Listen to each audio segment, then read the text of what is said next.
Welcome back.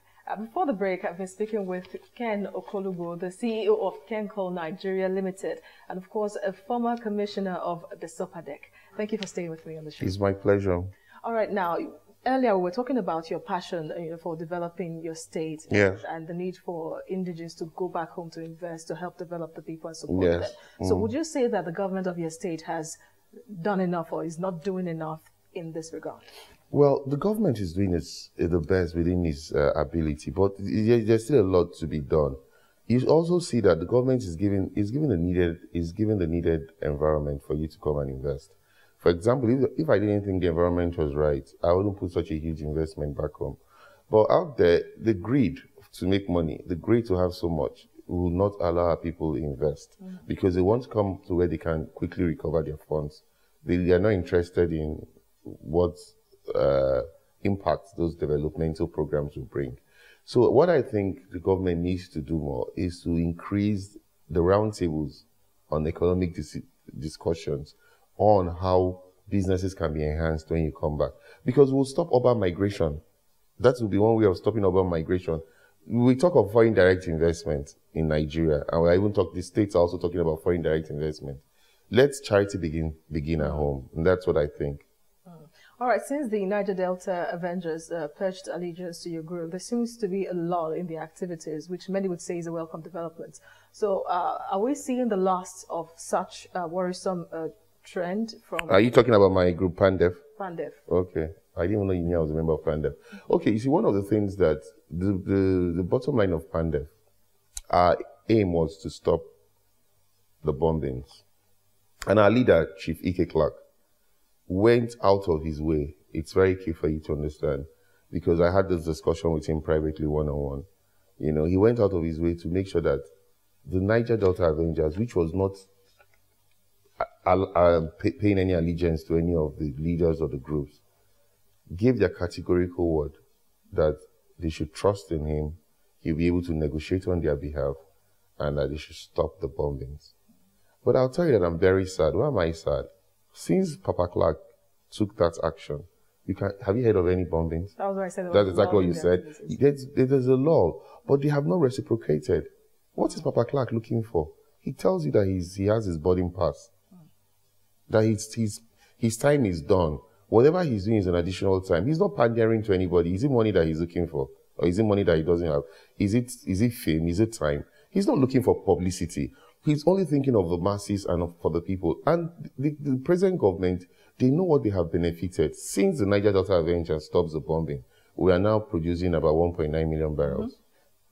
Our budget was even predicated on 2.1 million barrels. Now ask yourself, if the activities of the Niger Delta Avengers were still on, would you, in all honesty, be able to have a balanced budget?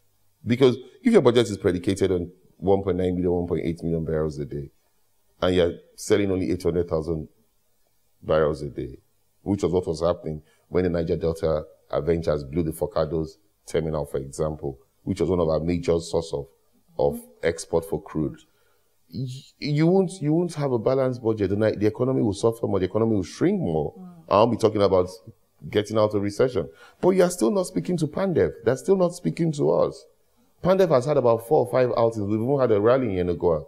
These are all being funded by external forces who believe in the cause of Papa Clark. Are there efforts in reaching out to the government? The government only spoke once to Papa Clark. That was in November last year. I was after so much pressure while the president was still out of the country. Was it November, if I'm right? That was when they held the first meeting with Papa Clark.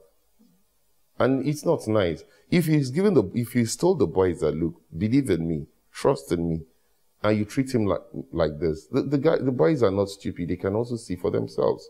It's all the same way we say restructuring is a sham. Okay, I was about to come to that. In fact, it's my next question. You referred to the report by the committee, the restructuring committee of the APC, led by Governor of Kaduna State, Nasir El-Rufai, as a ploy to deceive Nigerians. Yes, I did that. You're still... yes, and I'm still holding on to my position. Why do I say it's a scam? The manifesto of the APC already has restructuring.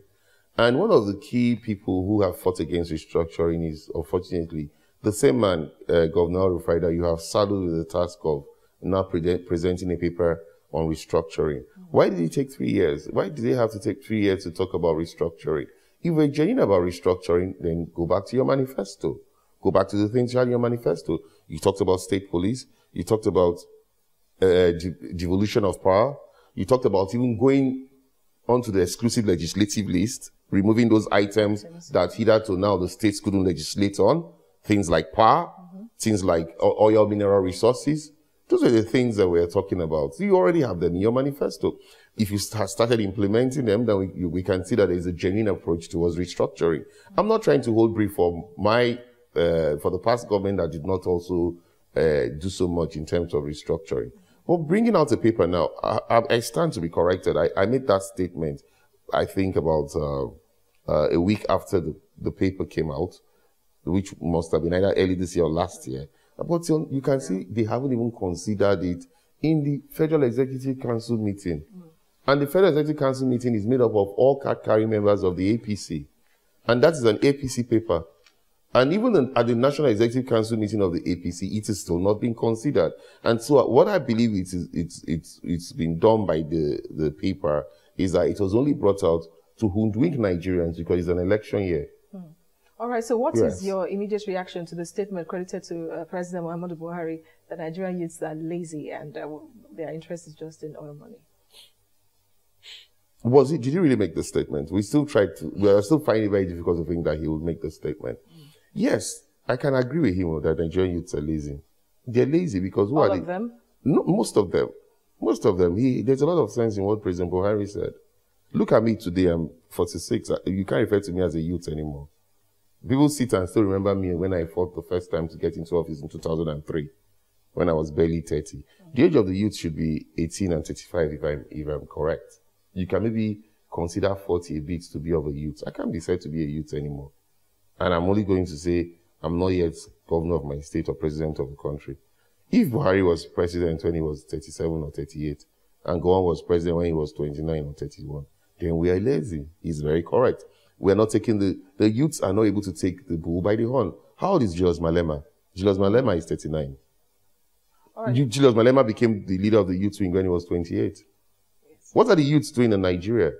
So I will align with the president. So don't you think that is maybe one of the problems of the Niger Delta youths as well, who many have accused of having this sense of entitlement, and that is why they keep demanding. I wouldn't say the same of the Niger Delta youths. The thing about the Niger Delta is that they go to Abuja, they come to Lagos, they see the beautiful roads in Abuja, they see how the places are being developed, and they realize that these are funds coming from my backyard, and they are pained. But for them, they try to get power. They've not been able to get power. The only thing they understand is how to take it by force. And they believe that if they take it by force, they will be able to develop their area. But we are telling them, those of us that are supposed to be their so-called leaders, so to say, are telling them that, please, it's not right to take the laws into your hands. Let us negotiate. But where is the negotiation getting us to? So that is what is causing a total disenchantment in the youths of the Niger Delta. So paint to us the Niger Delta of your dream. Niger Delta of my dream should be one that should be able to control their resources. I sat on the board of the SOPADED for almost 3 years, and I know how much funds I was able to use in developing the people. I can imagine if we're controlling 100% of those funds. What we're only getting was 13% of the derivation that was coming to Delta. And that 13% was turned into 100 and we're only given 50%. And if I could use 4% to carry out the developmental changes I did in my area, which I am proud of, and I can boldly tell your national television that I stand to be corrected, I'm the only commissioner that has built a glass house that today sits a school of technology, sitting on 500 square meters and then 2,000 square meter land space. It tells you what we can do if we now have 100% control of our resources and we pay taxes to the center.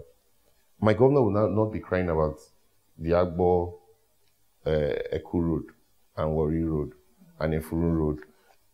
My governor has a drive he has a passion for roads. He's gone to the interiors. You need to see the roads. Roads that have been abandoned 40, 50 years. Those are roads that he's tarring now. But he's restrained because he doesn't have the money. Because now we have our destiny in our own hands. And this was exactly what it was pre-1960 and post-1960. When we had the granite pyramids, people were controlling their resources and paying tax to the center. That's all we are asking for. Allow us to control our resources. Okay. So that we can have the Niger Delta of our dream. So that we can have the Dubai of our dream in the Niger Delta. So what do you want people to remember when they think of the name Ken Okolugbo, maybe in 50, 70 years' time? A man that had a passion to drive for a change for his people. That's just what I want to be remembered for. And maybe that's why I'm inspired to run for the House of Reps in this next dispensation. A focus on two things.